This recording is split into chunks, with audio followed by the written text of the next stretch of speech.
Ce récit, cette narration, nous dit qu'après sa dernière apparition en prière avec les apôtres, Marie se retire et se rend quelque part, au sommet d'une montagne, où elle rencontre Jésus.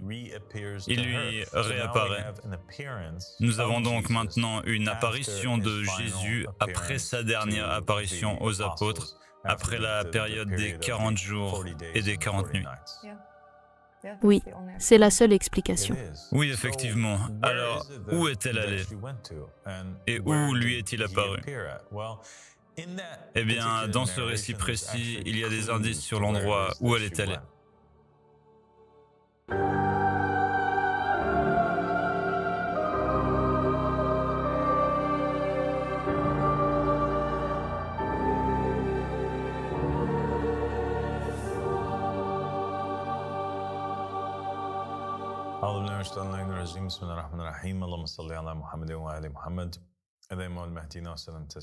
Assalamu alaikum wa rahmatullahi wa barakatuh, ma chère sœur et camarade Tiffany. Wa alaykum salam wa rahmatullahi wa barakatuh, cher père. Merci de m'avoir rejoint. Merci beaucoup de m'avoir accueilli. Donc aujourd'hui, j'aimerais aborder un sujet. C'est un mystère en fait. L'un des mystères du christianisme et de l'islam, en fait. Et c'est un mystère central du catholicisme. Il y a en fait une croyance ou un dogme très important qui lui est associé. Et c'est l'idée de Marie ou l'Assomption de Marie. Tu connais cela, n'est-ce pas? Oui, c'est l'un des jours de fête du catholicisme et c'est une croyance bien connue que nous avons. Que Marie a été élevée au ciel, corps et âme, tout comme il croit que Jésus a été élevé au ciel, corps et âme. Oui, donc c'est un concept intéressant.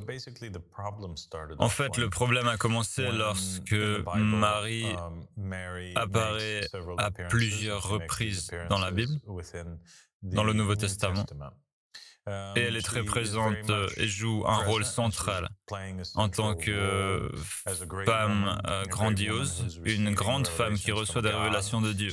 Elle parle aux anges, elle reçoit ses bonnes nouvelles, ses prophéties, ses instructions pour porter ce Messie pour les Israélites, ce grand bébé prophétisé. Et elle obéit aux instructions des anges, même si elle est un peu inquiète. Et ce qui se passe, c'est qu'elle continue d'être présente dans la Bible tout au long des premières années de la vie de Jésus, les premières années de sa vie qui sont rapportées.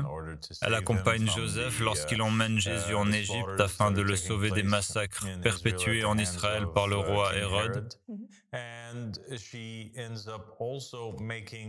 Elle apparaît également à plusieurs reprises tout au long du ministère de Jésus, dans diverses scènes où elle vient le voir ou des événements de ce genre. Et elle fait ensuite une apparition remarquée lors de la crucifixion. Et ensuite, après la crucifixion de Jésus-Christ dans le Nouveau Testament, la dernière apparition de Marie se situe au premier chapitre du livre des Actes. C'est à ce moment-là que les disciples rentrent chez eux après avoir vu Jésus élevé au ciel sous leurs yeux. Et en gros, ils prient avec Marie. Et c'est la fin de l'histoire. Et personne ne sait ce qui arrive à Marie ensuite. Les chrétiens connaissent bien ce qui arrive aux disciples ensuite, car ils suivent en quelque sorte tout leur voyage, les événements miraculeux, les guérisons, les événements qui se produisent et la fondation de la première communauté chrétienne. Et nous avons beaucoup de choses qui ont été écrites dans l'histoire et aussi dans des écrits apocryphes qui décrivent ce qui arrive aux disciples par la suite, comment ils ont été martyrisés par exemple, et dans quel pays sont-ils morts, dans quelle région étaient-ils chargés de prêcher. Mais il semble que les activités de Marie dans la dawa du christianisme aient cessé après leur retour de l'Ascension. D'où cette grande interrogation. En fait, plusieurs points d'interrogation se posent. Qu'advient-il de Marie, la mère du Christ, et de Marie-Madeleine? Ce sont probablement les deux mystères les plus importants.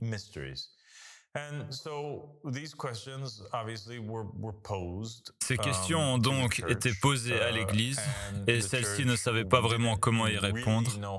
Elle a consacré beaucoup de temps et d'efforts à la recherche de la réponse.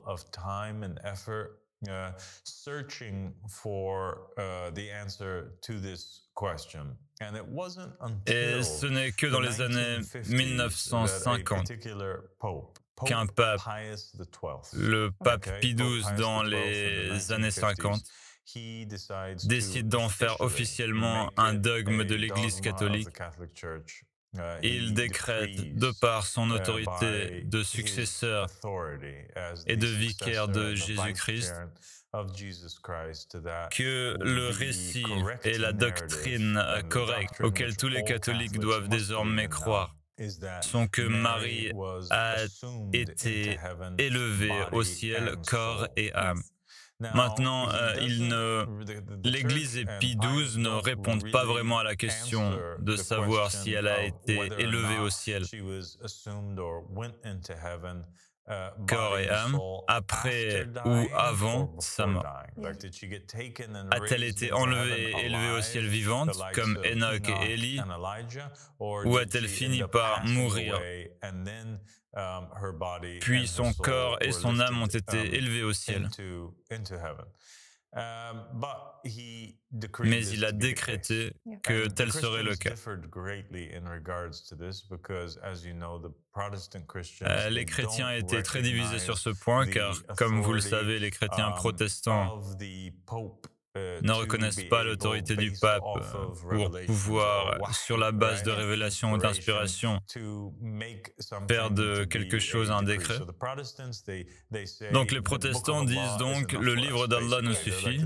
En gros, ils sont comme les sunnites, ils disent le livre d'Allah nous suffit. Nous nous en tenons uniquement au Coran et aux hadiths authentiques.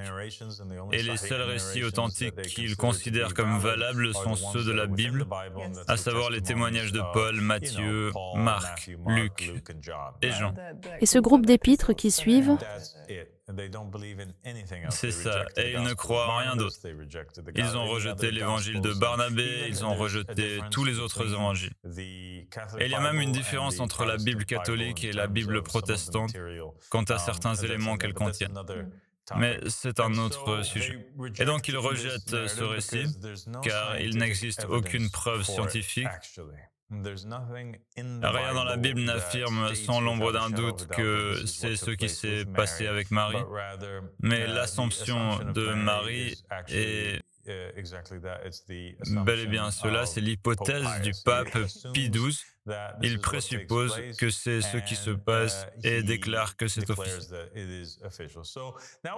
Donc nous avons maintenant un point intéressant sur lequel j'aimerais m'arrêter un instant. Et il s'agit du pouvoir conféré au pape, ce pouvoir de recevoir la révélation et d'en faire une doctrine acceptée. Et je pense que les sunnites seraient d'accord avec les protestants sur le fait qu'après... Les sunnites diraient après le prophète Mohammed, il n'y a plus de révélation. Les chrétiens diraient après Jésus-Christ et les apôtres, il n'y a plus de révélation. La dernière révélation qu'ils acceptent est celle donnée à Paul. Mais les chiites seraient tout à fait d'accord avec les catholiques, dans le sens où ils disent « D'accord, mais notre époque a encore des questions auxquelles il faut répondre. La révélation doit donc se poursuivre. » Ainsi, les chiites ont leur propre pape vivant à chaque époque, et c'est l'imam du temps, n'est-ce pas? Ainsi, quiconque n'a pas de serment d'allégeance à l'imam de son temps meurt de la mort de l'ignorance. Et il en va de même pour les catholiques. S'ils veulent connaître l'opinion de Jésus, celle de l'Église vivante, ils doivent s'adresser au pape. Or, le pape est une source d'inspiration, de révélation pour le corps chrétien. Oui, exactement. Il possède l'infaillibilité, le Saint-Esprit, et il est assis sur le trône, pour ainsi dire, de Jésus. Il a donc cette autorité absolue. Et c'est nécessaire. Évidemment, cette question s'est posée, les gens ne savaient pas ce qui était arrivé à Marie. Et vers qui se tourner? S'ils se tournent vers le livre, ils ne trouvent pas de réponse. Alors, pour ce genre de questions, lorsqu'il n'y a pas de réponse, ils doivent se tourner vers l'imam, l'incarnation vivante et parlante de la religion de Dieu. Les protestants diraient, tout comme les sunnites, ce n'est pas pertinent et ce n'est pas important. Ce qui est arrivé à Marie nous importe peu. Elle n'a pas vraiment d'importance dans les événements. L'important, c'est que Jésus est venu, qu'il a été crucifié, qu'il est mort pour nos péchés. Il a apporté le salut à l'humanité. Quiconque croit en Jésus est sauvé. Et cette histoire de Marie, elle est une personne normale, comme tout le monde. Ceci, étrangement, c'est exactement. Et cela prouve pourquoi le prophète Mohammed sallallahu alayhi wa alayhi a dit « Vous marcherez sur les mêmes traces que ceux qui vous ont précédés parmi les chrétiens et les juifs, à tel point que s'ils devaient ramper dans un trou de lézard, vous feriez de même. » Les sunnites diraient de Fatima Zahra alayhi salam, par exemple, qu'elle est un être humain tout à fait normal, elle n'a rien de spécial. Elle était la fille du prophète, mais c'est tout.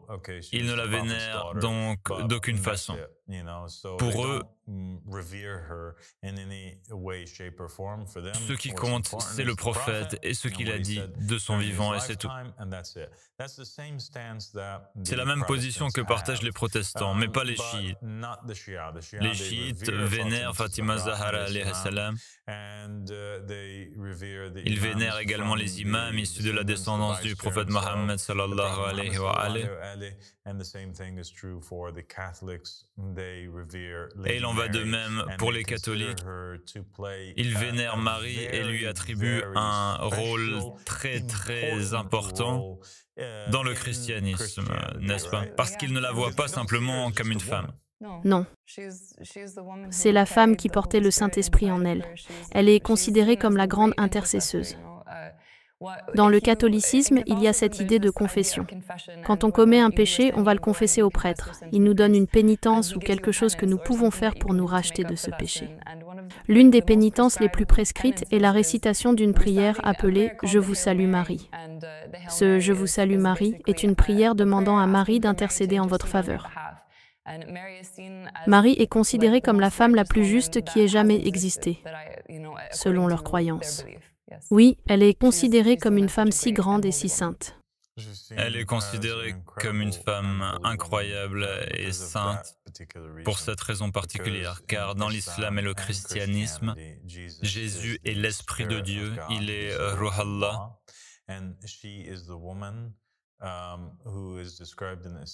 Et elle est la femme que l'islam décrit comme la maîtresse de toutes les femmes de son époque. Elle fait partie de ces femmes qui sont les maîtresses ou les maîtres des femmes. Elle est la meilleure de toutes les femmes. Elle est comme l'imam des femmes de l'univers, car elle portait en elle l'esprit d'Allah subhanahu wa ta'ala. Et c'est pourquoi les catholiques et le pape Pie XII, lorsqu'il conclut que Marie a été assumée cœur et esprit, il s'appuie, et l'Église s'appuie, sur des parallèles particuliers entre Marie et l'Arche de l'Alliance. Il voit Marie comme cette seconde arche de l'Alliance. Il raconte comment l'Arche de l'Alliance a été tirée puis emmené à Jérusalem et placé dans le temple, que cela s'est produit à l'époque de David et de Salomon, et que l'arche de l'Alliance, qui est Marie, la deuxième arche de l'Alliance,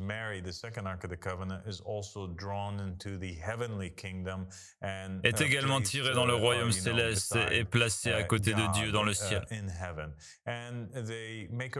Et ils font référence à l'Apocalypse 11 et Apocalypse 12, où Jean, dans sa vision, regarde dans les cieux s'ouvrent, le temple s'ouvre, et là, il voit l'arche de l'Alliance. Et puis, dans le verset suivant, il dit qu'il a vu une femme qui était habillée du soleil et ses pieds étaient posés sur la lune. Et elle avait une couronne de 12 étoiles et elle avait là le bébé que le dragon voulait détruire, etc.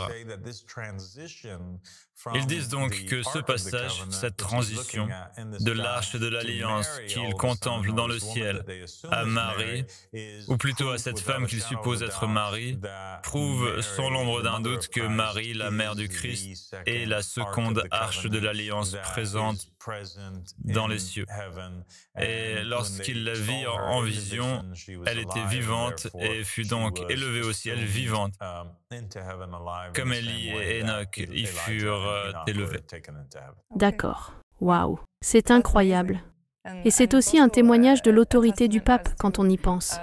Il est capable d'interpréter les Écritures de cette façon et il est capable de dire que ces choses symbolisent ces choses et que c'est la réalité de Marie. Eh bien, c'est incroyable. C'est incroyable. Oui, c'est incroyable. Et donc, nous avons comme preuve de l'Assomption de Marie ce parallèle établi entre Marie et l'Arche de l'Alliance. Les protestants considéraient cela comme une exagération et qu'en fin de compte, cela repose sur l'autorité de quelqu'un qu'ils considèrent comme un être humain faillible et non comme un véritable successeur du Christ. Ils trouveraient cela erroné.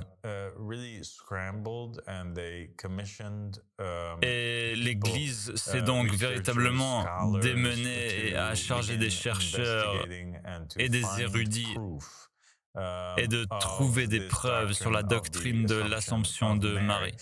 Ils ont donc parcouru le monde à la recherche d'écritures, de manuscrits susceptibles de confirmer ce récit ou d'apporter un éclairage sur ce qui était arrivé à Marie. Ils ont réussi à trouver plusieurs manuscrits, plusieurs sources relatant une histoire.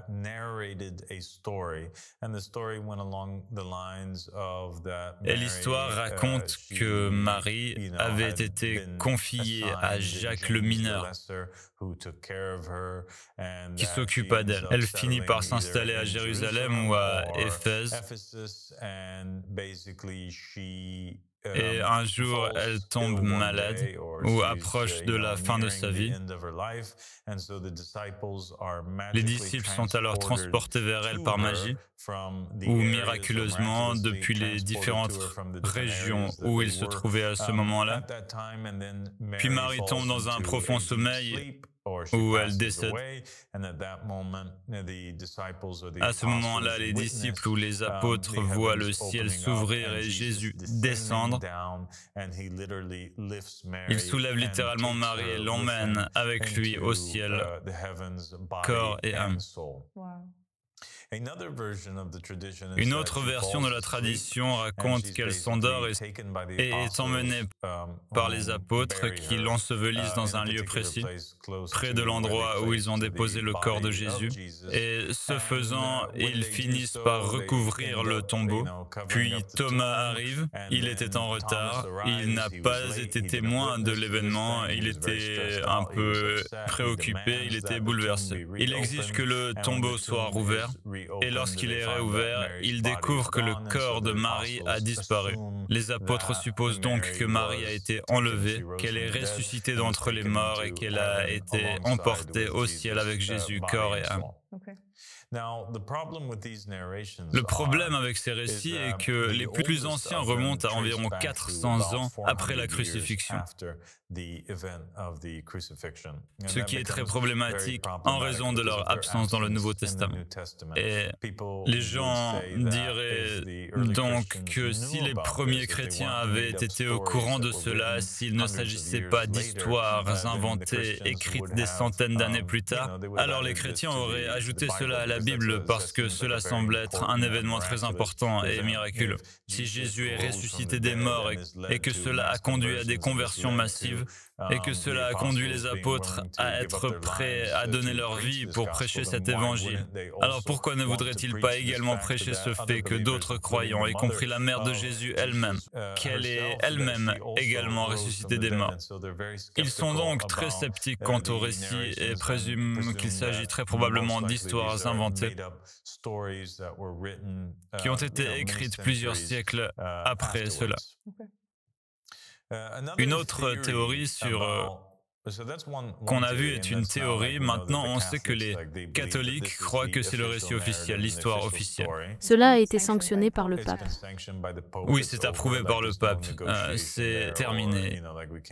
Il n'y a pas de négociation. On ne peut pas remettre cela en question. Si on est catholique, il y a des autres personnes qui ont réfléchi à ce qui aurait pu arriver à Marie.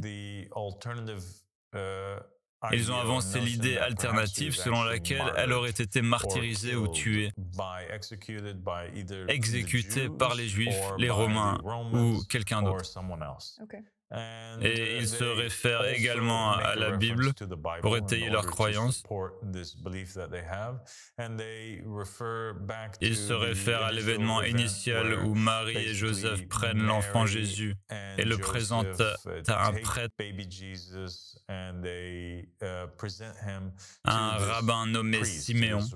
Connais-tu cet événement? Oui, donc que s'est-il passé? Raconte-le aux auditeurs. Il y avait un homme, un vieil homme, qui attendait depuis si longtemps la naissance du Messie. Il a enfin eu l'occasion de le rencontrer. Il dit à Marie, « Tu vas être poignardée, n'est-ce pas? Que ton âme va être poignardée, transpercée. » Il dit, et une épée transpercera ton âme. Oui, d'accord. Une épée transpercera ton âme, oui. Et c'est une prophétie intéressante. Oui, exactement. Donc, en gros, Siméon attendait depuis longtemps. Il priait Dieu de ne pas lui prendre son âme avant d'avoir vu le Messie, d'accord? Et il est si heureux quand il pose les yeux sur Jésus. Il dit, « Seigneur, ça y est, merci. Maintenant, tu peux prendre mon âme, je serai en paix. » Et puis, il commence à prophétiser. Il donne des prophéties à Marie et à Joseph. Il leur dit, votre petit-fils, il va faire s'élever beaucoup de gens, il va faire tomber encore plus de gens. Et beaucoup de ces choses qui sont dans le cœur des gens seront révélées. Puis il regarde Marie et il lui dit, et une épée transpercera ton âme.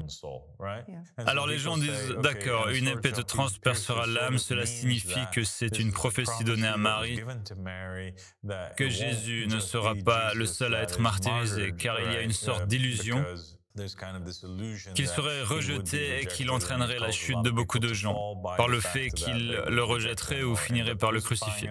Et puis ils disent, d'accord, si Marie est transpercée d'une épée, cela signifie qu'elle sera assassinée. Les catholiques disent non, ce n'est pas le cas. Cette épée transperce en Marie, c'est à cause du chagrin qu'elle éprouvera en voyant son propre fils crucifié. Mais néanmoins, c'est une autre version de ce qui aurait pu arriver à Marie, la mère du Christ. Et le récit islamique, et dans le récit islamique, il y a ce récit très étrange donné par les Ahl al-Bayt alayhim as-salam, qui au premier abord semble quelque peu contradictoire avec la Bible.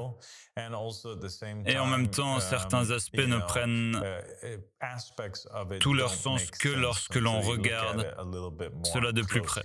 Le récit raconte que Jésus prend Marie et qu'ils se rendent tous deux sur une haute colline, quelque part. Ils sont au sommet d'une colline ou plutôt d'une montagne, Jabal, comme le dit Loris. Ils y prient dans la solitude pendant une très longue période, loin de tout le monde. Et ils boivent l'eau de la rivière environnante. Ils mangent l'herbe et les feuilles des arbres. Ils passent leur journée à jeûner, à prier et à se tenir compagnie dans leur solitude. Alors un jour, Jésus s'éloigne pour aller chercher des feuilles et des choses du genre, ou des herbes pour le dîner ou le petit déjeuner. L'ange de la mort tombe sur Marie alors qu'elle prie seule et l'ange de la mort apparaît. Elle est surprise, elle ne sait pas qui il est. Elle lui demande « Qui es-tu » et il dit que c'est lui qui anéantit tout espoir, c'est l'ange de la mort et que son heure est venue. Dans un état de peur, Marie dit, elle commence à supplier l'ange et à lui demander plus de temps.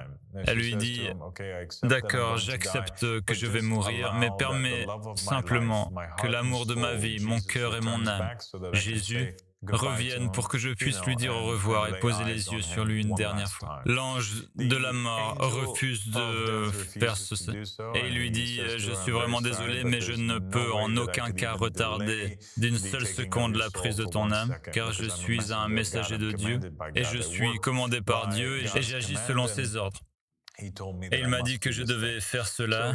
Alors Marie refuse visiblement de s'opposer à la soumission de Dieu et accepte et se soumet à son décret. Elle dit à l'ange de la mort de commencer, qu'il peut prendre son âme, ce qu'il fait donc. Elle finit par tomber, et la façon dont elle tombe et s'allonge donne l'impression qu'elle est plongée dans un profond sommeil. Jésus revient, il voit sa mère endormie, il aurait aimé qu'elle prie, il la regarde, il pense à la réveiller, et il décide non, elle a prié, que Dieu la bénisse, elle est fatiguée, je vais juste laisser ma mère profiter de cette heure de sommeil. Et donc, il continue à la laisser dormir et il poursuit sa prière. Plusieurs heures passent et elle dort encore. Puis Jésus commence à s'inquiéter et songe à réveiller sa mère. Le récit raconte qu'il essaye de lui parler et de lui dire « Mère, viens, réveille-toi, le temps est passé, c'est l'heure du dîner. Ceux qui jeûnaient ont maintenant rompu leur jeûne, réveille-toi. » Elle ne lui répond pas et puis finalement, il baisse la tête, pose sa joue contre la sienne, pose sa tête sur la sienne, approche sa bouche de la sienne. C'est alors qu'il réalise qu'il n'y a plus de souffle. Il réalise que sa mère est décédée. Il est alors terrassé par un chagrin et une tristesse extrême. Il se met à pleurer, à sombrer dans un état de choc et de profonde tristesse. Et il dit à Marie, « Où es-tu allée, ma mère? Qui va me tenir compagnie maintenant ?» Et c'est à ce moment-là qu'Allah subhanahu wa ta'ala inspire Jésus et lui dit, « Cherchais-tu quelqu'un de meilleur que moi pour t'accompagner ?» Et Jésus réalise qu'il a fait une erreur en prononçant ces mots et qu'Allah subhanahu wa ta'ala est le meilleur des compagnons et que c'est Dieu qui a décrété que notre âme soit prise et toutes ces choses. Et il décide alors de se repentir et d'accepter la situation. Il va maintenant enterrer Marie. Et puis il demande à Allah subhanahu wa ta'ala une dernière faveur. Il dit qu'il aimerait au moins pouvoir lui dire au revoir. Et Dieu accorde cette opportunité à Jésus. Et alors il y a une résurrection qui ressemble beaucoup à celle de Lazare. Jésus, après avoir placé Marie au tombeau, l'invoque et elle répond depuis le tombeau. Et il dit « Ma mère bien-aimée ». Elle lui répond et le salue et lui dit « Mon fils bien-aimé, pourquoi m'as-tu réveillé et éloigné de la félicité du paradis ?» Et il lui demande « Comment as-tu trouvé les choses là-bas? Comment était l'amertume de la mort ?» Elle dit « L'amertume de la mort ne m'a toujours pas quitté, je la ressens encore. Mais j'ai découvert que mon Seigneur est satisfait de moi et qu'il est rempli de miséricorde et de bonheur. Et je suis dans un état de béatitude et de joie. » Et Jésus en paix finit par fermer le tombeau après avoir dit au revoir à sa mère. Et c'est là pour l'essentiel la fin de l'histoire. Il y a évidemment d'autres détails concernant sa descente de la montagne. Il tente de demander de l'aide pour enterrer sa mère. Personne n'est disponible. Michael et Gabriel finissent par descendre. Ou alors il y a des gens disponibles mais ils ne veulent pas gravir cette montagne car le récit raconte que cette montagne est infestée de serpents et que personne n'y était monté depuis 300 ans. Et finalement, Michael et Gabriel apparaissent, accompagnés d'un groupe de Horaïn, du paradis ou de Houri, des femmes du paradis qui sont descendues et ont participé au lavage du corps de Marie et à la préparation et à l'enveloppement de son corps avant d'être placé dans la tombe. Ce récit est donc extrêmement important et il est déroutant. Déroutant parce qu'il ne correspond pas vraiment aux apparences, aux événements bibliques. Oui, tout à fait. Je trouvais que c'était une histoire magnifique. Et elle me touche profondément. C'est tellement touchant que Jésus avait cet amour pour sa mère et qu'elle ait eu droit à des funérailles aussi honorables et magnifiques. Mais le moment où cela aurait eu lieu ne correspond pas vraiment au récit chrétien. Jésus était apparu à ses disciples pendant 40 jours après les événements de la crucifixion, puis il n'a plus été vu, selon la Bible. Marie, quant à elle, est apparue dans la Bible après sa dernière apparition et qu'il ait été élevé selon le livre des Actes. Alors, quand cela aurait-il pu se produire, puisque Jésus n'était plus avec elle ? Exactement, car il est dit maintenant que Marie et Jésus sont ensemble dans la solitude. Alors, quand et où cela a-t-il pu se produire? Cela aura lieu soit après ou avant la crucifixion, après ou avant le début de son ministère. Et comment cela serait-il possible que Marie et Jésus soient restés ensemble, seuls, pendant très longtemps, puis qu'elle décède avant le début du ministère de Jésus? C'est impossible, car elle apparaît pendant son ministère et elle est présente à la crucifixion. Alors, qu'est-ce que cela signifie? Cela signifie que cela a dû se produire après la crucifixion et après les 40 jours et 40 nuits où Jésus est apparu aux apôtres.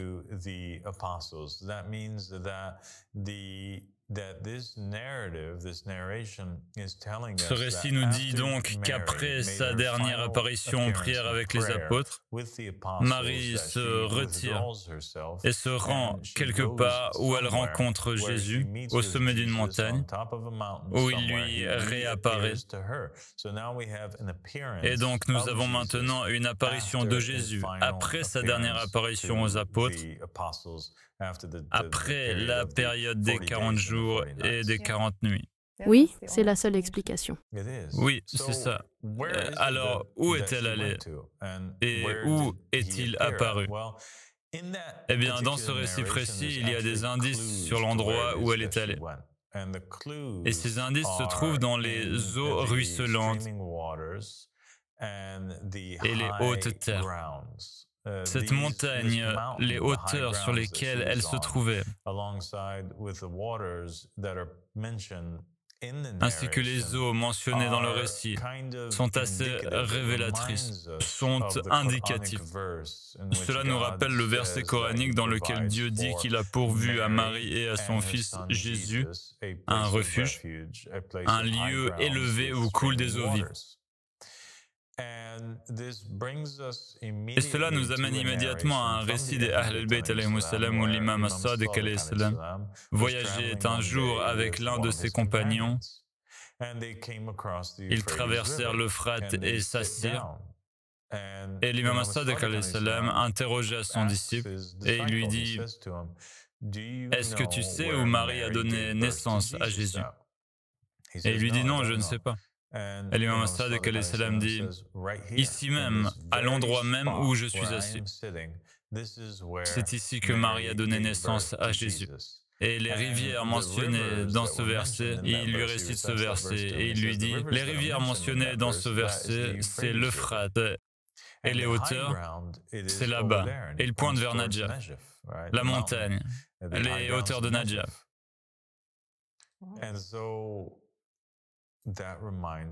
Et cela nous rappelle le verset du Coran qui dit que lorsque Marie elle a accouché, elle se retira loin à l'est. Et ce que l'imam as-Sadiq alayhi salam affirme, ainsi que les versets du Coran, ce qu'ils affirment, c'est que Marie n'a pas donné naissance à Jésus à Bethléem, contrairement à ce que disent les évangiles. Il s'agit d'une idée fausse ou d'une supposition ou d'une corruption des évangiles ou de leurs récits. Car de toute évidence, les auteurs des évangiles étaient faillibles, non infaillibles. Ils écrivaient simplement en se basant sur les informations qui leur étaient accessibles, car ni Matthieu, ni Marc, ni Luc, ni Jean n'étaient présents lors de la naissance de Jésus-Christ. Et donc, quel serait le véritable récit? Marie se serait retirée, elle aurait quitté complètement Israël et serait descendue jusqu'à l'Euphrate, alors que l'Empire romain occupait Jérusalem, mais aussi tout le territoire jusqu'à l'Euphrate. Elle se serait donc rendue jusqu'à l'extrémité de l'Empire romain, à l'Euphrate, en Irak, pour donner naissance à Jésus-Christ. Et cela est le lieu secret et véritable de sa naissance. Si l'on prend la description du lieu dans le Coran et le récit de l'imam as-Sadiq alayhi salam, où elle lui a donné naissance, on constate qu'il y avait des hauteurs et une rivière. De même, à l'endroit où Jésus rencontre Marie dans l'autre récit, où elle se trouve dans une région où se trouve également une haute montagne et des eaux jaillissantes. Cela montre donc qu'après sa dernière apparition, Jésus manque à Marie, elle souhaite s'éloigner des disciples et aller ailleurs. Et quel meilleur endroit que celui où elle a miraculeusement rencontré Jésus pour la première fois lorsqu'elle lui a donné naissance. Et cela était en Irak, l'Irak actuel, près de l'Euphrate, dans la région de Nadjaf. Waouh! C'est incroyablement touchant et magnifique. Et tout cela prend tout son sens. Pourquoi ces indices sont-ils consignés dans les Écritures? C'est l'un de ces indices incroyables que Dieu nous a donnés pour assembler les pièces du puzzle. Il mentionne ces hauteurs et ce ruisseau. Et les Ahlul al-Bayt l'ont interprété comme tel. Et cela s'accorde parfaitement avec ce récit relatant les derniers instants de Marie et son lieu d'exil. Et je veux dire que toi seul pouvais rassembler toutes ces informations et compléter l'histoire. Cela concorde parfaitement avec ce que tu avais révélé sur les dernières années de Jésus, ce qui est écrit dans le but du sage, et ce que tu avais déjà évoqué ou tu avais mentionné, qu'après la crucifixion, Jésus a finalement rejoint l'Irak. Tu as évoqué des récits relatant la présence de Jésus en Irak, et c'est une preuve supplémentaire que Jésus s'y est bel et bien rendu. C'est là qu'il a rencontré Marie et qu'ils ont vécu leurs derniers instants ensemble. Je suis époustouflée, absolument époustouflée. Pour moi, ancienne catholique et personne qui a vénéré et aimé Marie toute ma vie, connaître la vérité sur ce qui lui est arrivé et savoir qu'elle et Jésus se sont retrouvés et ont partagé ces moments précieux à la fin de sa vie est vraiment touchant. Et je tiens à te remercier de m'avoir raconté cette histoire. Merci beaucoup, Tiffany. Et maintenant, si nous avons le temps, j'aimerais aborder un autre aspect de la conversation que nous avons eue aujourd'hui. Et c'est le parallèle établi entre Marie et l'arche, car nous voulons y revenir. Car je pense que c'est un point extrêmement important. Cela rejoint l'idée que Jésus est appelé l'Esprit de Dieu. Et maintenant, nous avons cette idée que Marie, qui a porté Jésus, est considérée comme la nouvelle arche de l'Alliance. Et c'est un point extrêmement important. Et je veux voir comment cette idée évolue du judaïsme au christianisme, puis à l'islam. Donc revenons un instant en arrière. Nous avons dans le judaïsme cette idée que l'Esprit de Dieu apparaît initialement à Moïse et qu'il apparaît à Moïse depuis le buisson ardent. Mais le buisson ardent est comme solidement ancré dans le sol, n'est-ce pas? Et le buisson ardent veut devenir mobile. Il veut accompagner, se déplacer avec Moïse et les Israélites. C'est ainsi qu'ils construisent cette arche de l'Alliance. L'Esprit parlant depuis l'arbre à Moïse, qui lui donne des instructions pour construire cette arche. Il construit l'arche de l'Alliance et maintenant l'Esprit se transporte depuis l'arbre jusqu'à l'arche qui le porte. C'est intéressant. Oui, c'est intéressant. Puis, à un moment donné, les Israélites manquent de respect pour la sainteté de l'arche de l'Alliance et pêchent. La Bible elle-même relate deux événements marquants où les Israélites perdent l'arche de l'Alliance. Ils la perdent une fois au cours d'une guerre, parce qu'ils choisissent de l'emporter avec eux, alors qu'ils n'étaient pas censés le faire. Et ils pensaient qu'en emportant l'arche avec eux, ils seraient assurés de la victoire, mais ils ne gagnent pas. En fait, l'arche est capturée et menée, et c'est une très grande tragédie dans tout Israël, n'est-ce pas? Elle reste cachée pour un moment, et tu te souviens de ce récit, n'est-ce pas? Ils la perdent au profit des Philistins, n'est-ce pas?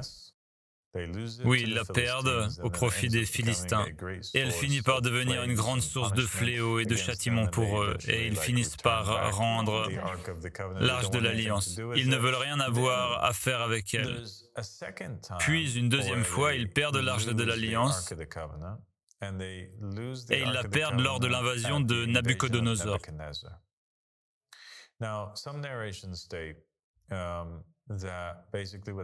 Certains récits racontent que le prophète Jérémie, conscient de l'invasion imminente, sachant la destruction du temple et craignant la perte de l'arche de l'Alliance, il l'a pris et la cacha quelque part sur le mont Nebo. Depuis ce jour, l'arche de l'Alliance ne fut jamais retrouvée et ne fut plus jamais revue. D'accord? D'accord. Mais elle existe probablement encore quelque part. Mais elle existe toujours, bien sûr, quelque part, mais elle ne revient jamais aux Israélites. La prochaine fois que l'arche de l'Alliance apparaît,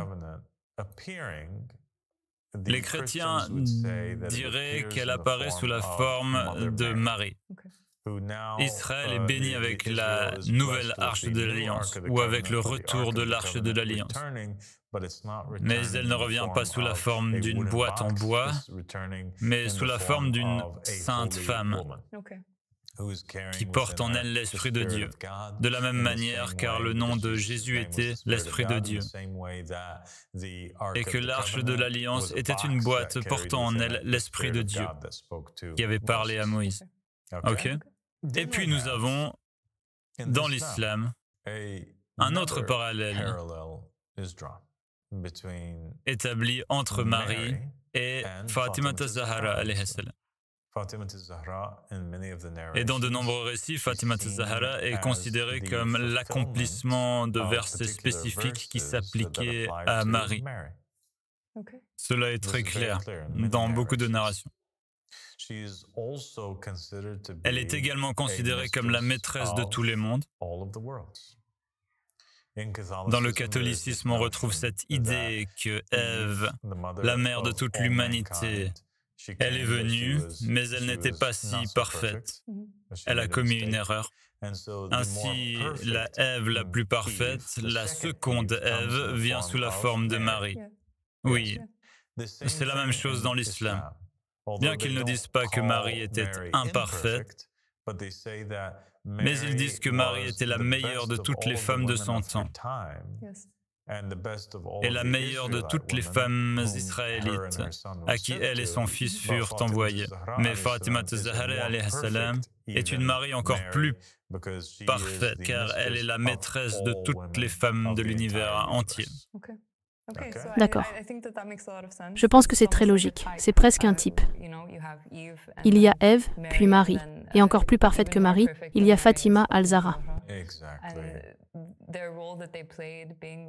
Leur rôle de mère du messager est le même. Sauf que Fatima Zahra était la mère des Ahlul Kissa. Elle était la mère des imams qui lui ont succédé. Exactement. Exactement.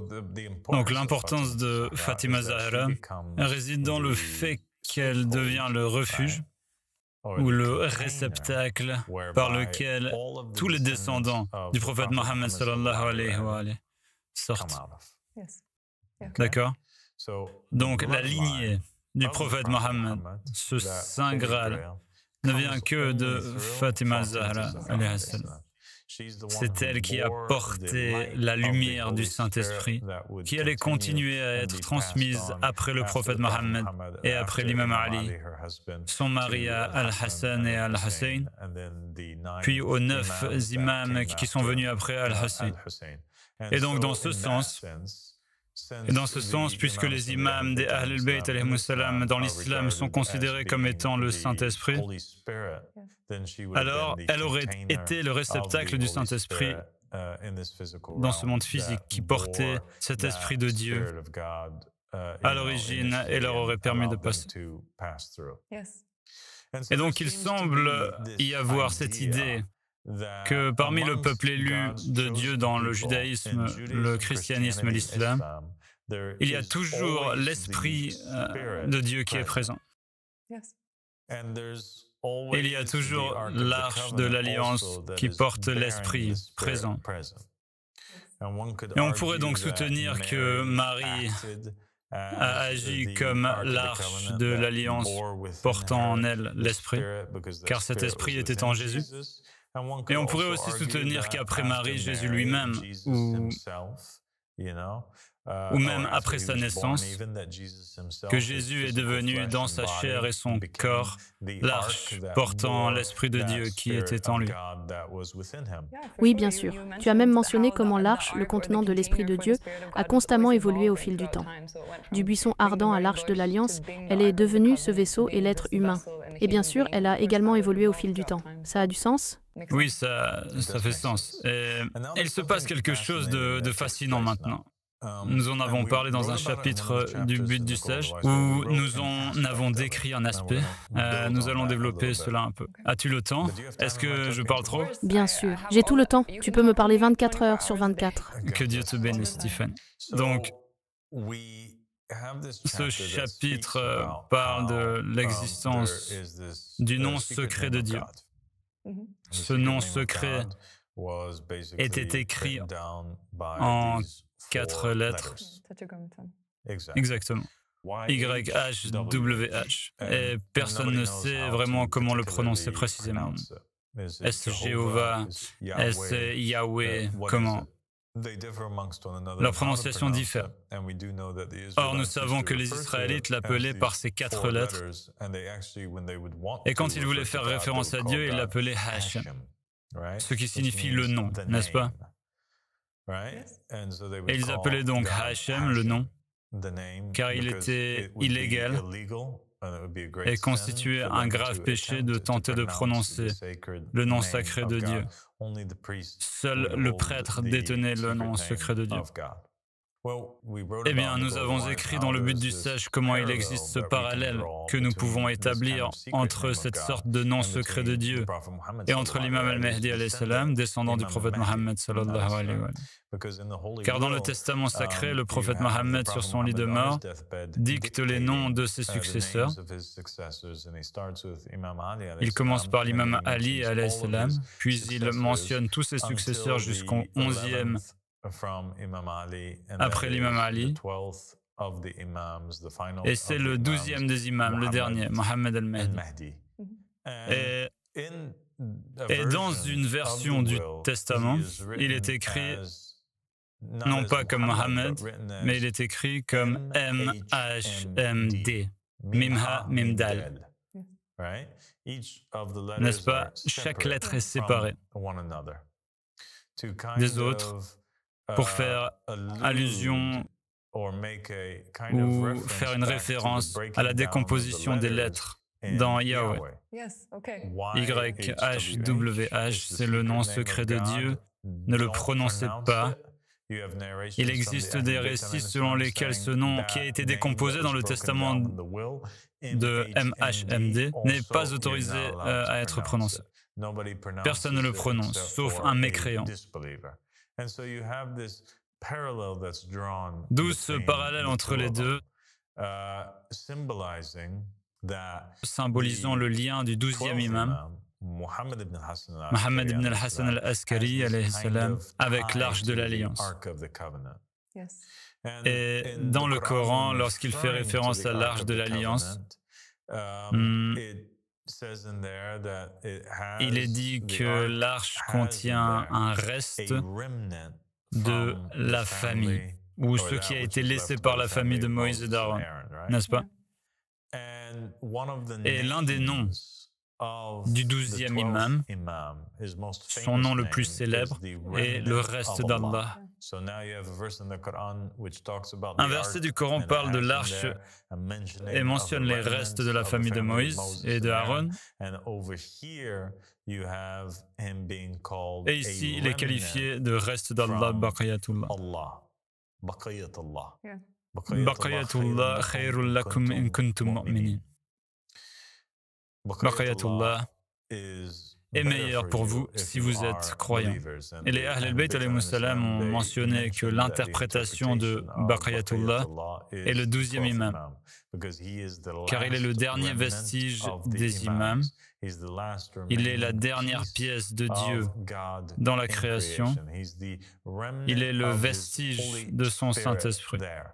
Et donc vous avez maintenant un autre parallèle qui est établi, où vous pouvez clairement comprendre que l'imam al-Mahdi alayhi salam, que son rôle à notre époque est le rôle de l'Esprit de Dieu, ou que son corps était le récipient ou l'arche de l'Alliance à cette époque, et en lui se trouve l'Esprit de Dieu qui ne peut être prononcé et qui doit être décomposé en ces 4 lettres.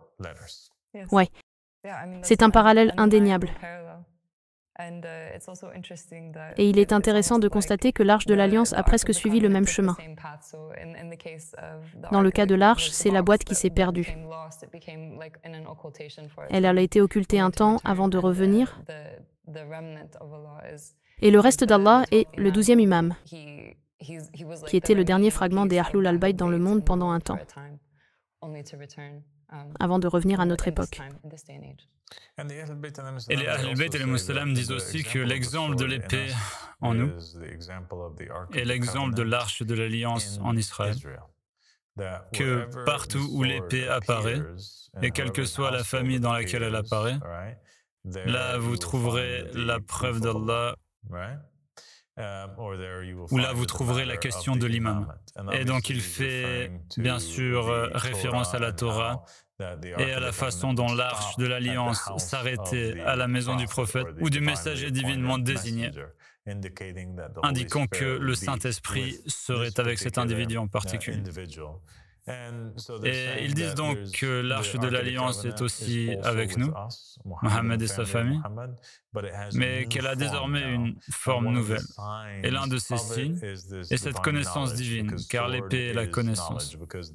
Car l'épée du prophète Mohammed, sallallahu alayhi wa alayhi, selon certains récits, était la connaissance qu'il possédait.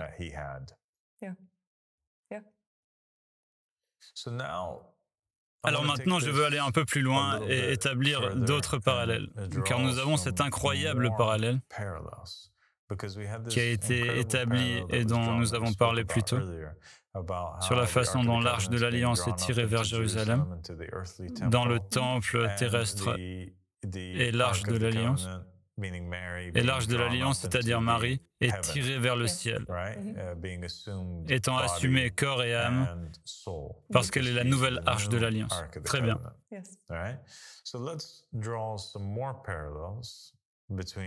Établissons maintenant quelques parallèles entre les récits de l'islam et ce que nous savons de la Bible et de la Torah. Voici une histoire intéressante. Nous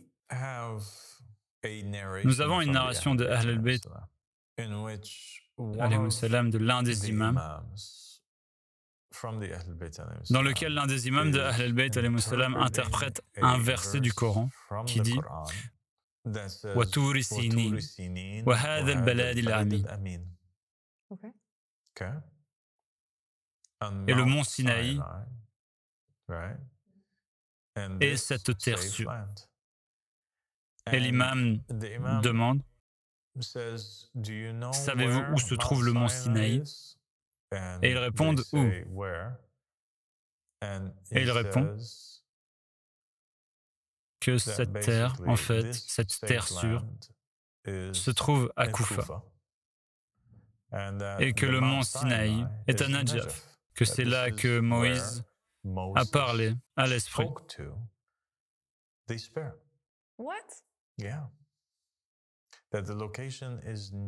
Oui, ce n'est pas le Sinaï en Égypte, mais plutôt Turi Sinin, là où Moïse a reçu cette révélation, où il a parlé à Dieu sur le buisson ardent. C'est à Najaf, en Irak. C'est extrêmement choquant. Extrêmement choquant. Je n'aurais jamais imaginé ça. Je n'aurais jamais vu ça venir. Oui, donc, non seulement la naissance de Jésus par Marie a lieu là-bas, mais aussi la rencontre de Moïse avec le buisson ardent. Il y a évidemment quelque chose d'incroyablement spécial dans cette terre. C'est vrai. Cela prend alors tout son sens lorsqu'on dispose d'un récit des Ahl al-Bayt, alayhimus salam, selon lequel il faut s'attendre en Irak à l'apparition de celui qui a parlé à Moïse sur la montagne.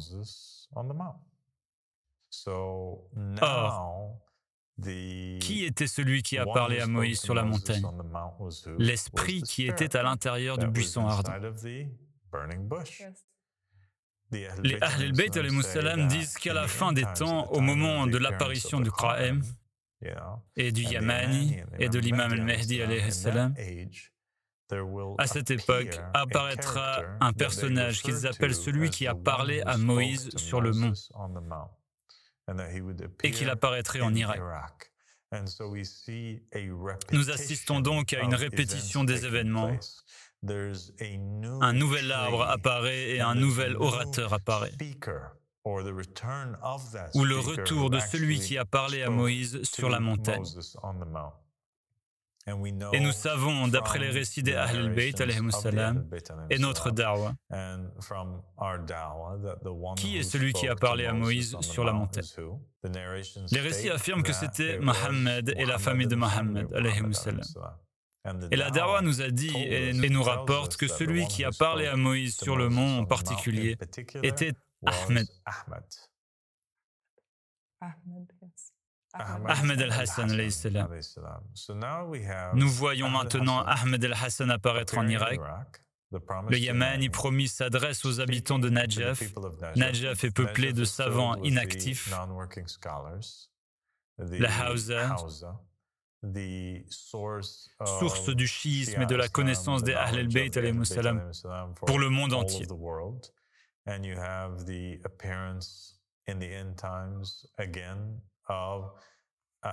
Et à la fin des temps, nous assistons à la réapparition de cet esprit qui a parlé à Moïse. Il réapparaît au même endroit aux habitants de Najaf. Waouh, incroyable, incroyable, étonnant. Parce que c'est aussi incroyable de savoir que cela figurait dans les prophéties, dans les récits. Et puis, avant cela, cette région s'est retrouvée envahie par des érudits corrompus et inactifs. Et c'est bien sûr dans cette région que l'Esprit de Dieu a dû revenir et parler. Étonnant. Exactement. C'est un parallèle intéressant. Mais il faut aller encore plus loin.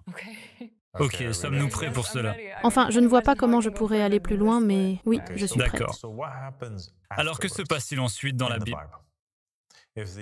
Si les événements se répètent, si Salomon a dit qu'il n'y a rien de nouveau sous le soleil, et que pour connaître l'avenir, il suffit de regarder le passé, si nous constatons que la Bible hébraïque, la Torah, se répétait à l'époque de Jésus, et que les événements de l'époque de Jésus et de la Bible se répètent également à l'époque du prophète Mohammed sallallahu alayhi wa alayhi, et que cela se répète maintenant à l'époque du Mehdi, alors que se passe-t-il et à quoi devons-nous nous attendre?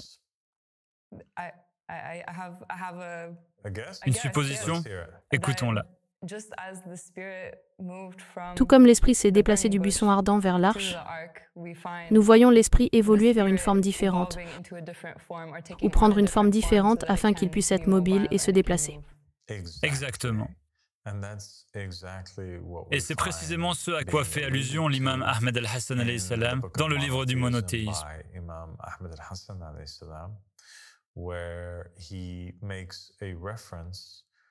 Où il fait référence au nom Abdullah. Il précise que ce nom signifie serviteur de Dieu.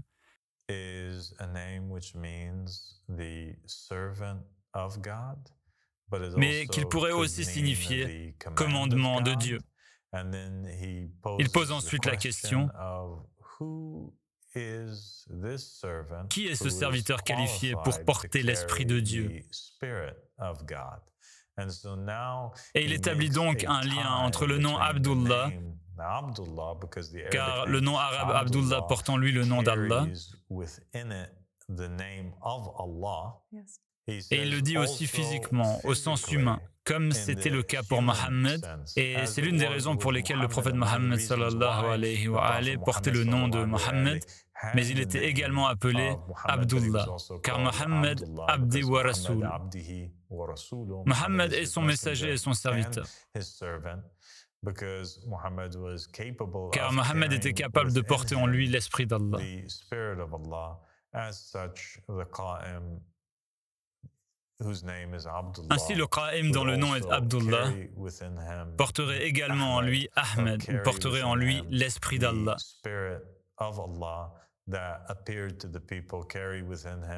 qui est apparu au peuple.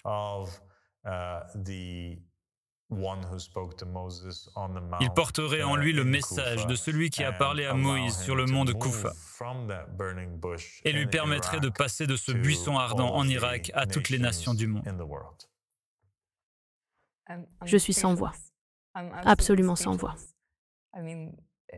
C'est tellement clair dans la façon dont tu as tout expliqué. Et c'est clair, nous avons déjà parlé de ce concept de typologie. C'est clairement l'accomplissement de ce qui s'est passé et de ce qui a été consigné dans les Écritures, afin que nous puissions comprendre les événements d'aujourd'hui. C'est miraculeux, incroyable. Et je n'arrive pas à croire que je me tiens devant toi, le Qa'im. Que Dieu te bénisse, Tiffany. Merci beaucoup d'avoir été avec nous aujourd'hui et que Dieu vous bénisse. Merci infiniment. Père, je ne peux pas te dire à quel point je suis reconnaissant d'être en ta présence. Et tout ce que je peux dire, c'est merci du fond du cœur. Salam alaikum.